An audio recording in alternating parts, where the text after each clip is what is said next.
This channel does not promote any violent, harmful, or illegal activities. All content provided by this channel is meant for an educational purpose only.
এপার বাংলায় থেকে দেখুন, শুধু তো বাংলাদেশ নয়, এপারেও যে চন্দন দাস বা হরগোবিন্দ দাসের যে ঘটনাটা ঘটেছে, বা মোথাবাড়ি বা মালদা, এই যে ঘটনাগুলো ঘটছে, এগুলো ঘটনাগুলো এক, শুধু একটা কাটা তারের বেড়া রয়েছে।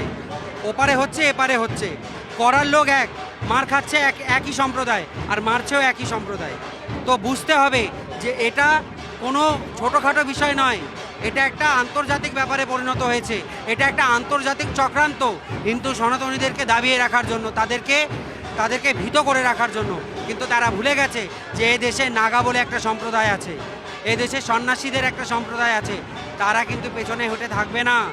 তাদের গুলি বন্দুকের দরকার নেই, তাদের হাতের শক্তি, তাদের হাতের তরোয়াল, তাদের হাতের চিমটাই কাফি শত্রুদেরকে বুঝে নেওয়ার জন্য।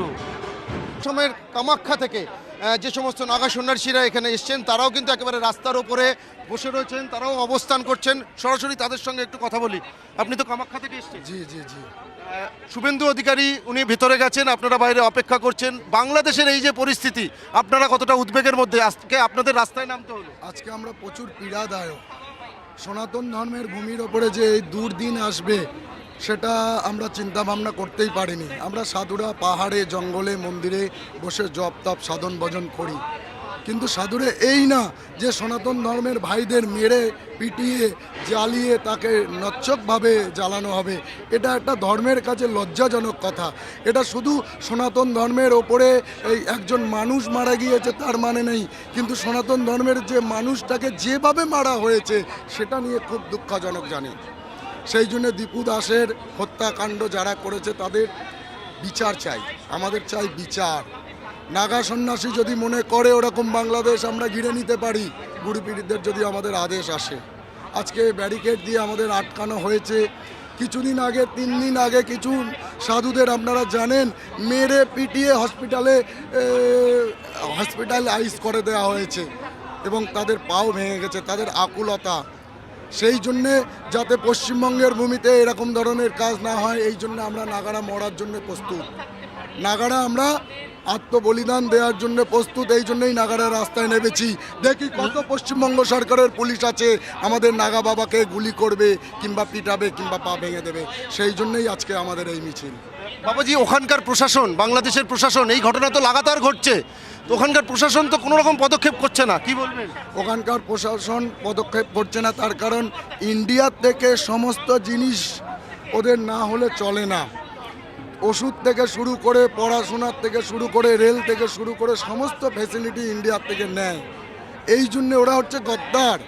গদ্দারকে পাশের রাষ্ট্র কিংবা পাশের দেশ ওদেরকে মদত করছে, ওরা বাংলাদেশ ইন্ডিয়ার উপরে আঙুল তুলে দেখাচ্ছে। কিন্তু এরা হচ্ছে নাগা সন্ন্যাসীর একটাই চেতাবনী, ভারত সরকার, ভারত ভূমি এমন একটা ভূমি, সনাতন ভূমি, যদি মনে করে বাংলাদেশকে চারিদিক থেকে ফাঁসিয়ে দিতে পারে। কিন্তু আমরা আবেগী, আমরা হিংসাতে প্রতিপক্ষ না। এই জন্য ওনাদের কাছে চেতাবনী দিতে চাই, তোমরা শান্ত থাকো, তা নাহলে কিন্তু আমরা কিন্তু তৈরি আছি।